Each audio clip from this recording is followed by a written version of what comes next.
जय मसीह की प्रभु मैं के लिए गवाही देना चाहती हूँ कि एक बहन मेरे घर आई थी। मैं उनका नाम नहीं लूँगी।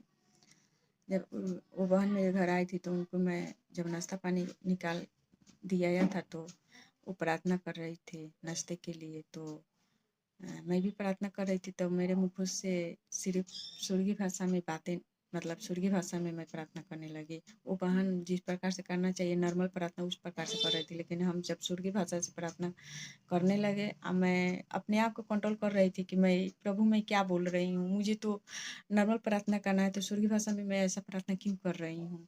मैं प्रभु से सवाल करने लगी, लेकिन मुँह से मेरा वो बात नॉर्मल प्रार्थना नहीं कर रहा था। इसी प्रकार से मेरे स्वर्गीय भाषा में मैं प्रार्थना कर रही थी। उसके बाद से उस बहन ने नाश्ता पानी करके चला गया। बस उसके बाद से मैंने रात को मैंने देखा कि सपना के द्वारा उसके अंदर जो शैतान था तो आके मुझसे डायरेक्ट बात मुझसे कर रहा है, मुझसे बोल रहा है क्या कि बताओ थे हम आपके पास नहीं है ना हम आपके करीब हैं, हम इतना दूर हैं तो फिर आपको क्या दिक्कत है हमसे, क्या परेशानी है हमसे। जब हम उसके अंदर थे तो आप मुझे क्यों निकाली हैं, क्यों उसके अंदर से हटाई हैं। तो हम उससे उस शैतान से मैं बोली कि मैं तुमको कब निकाली, मैं तुमको कब तुमको कुछ बोली।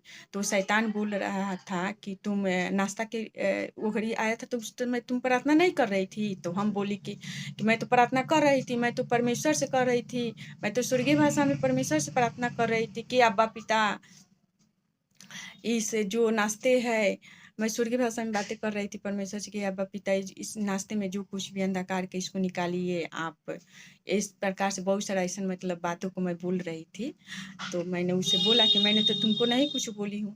तो वो शैतान ने बोला क्या कि तुम तो मुझे बोल रही थी कि ए शैतान मैं तुझे जान चुकी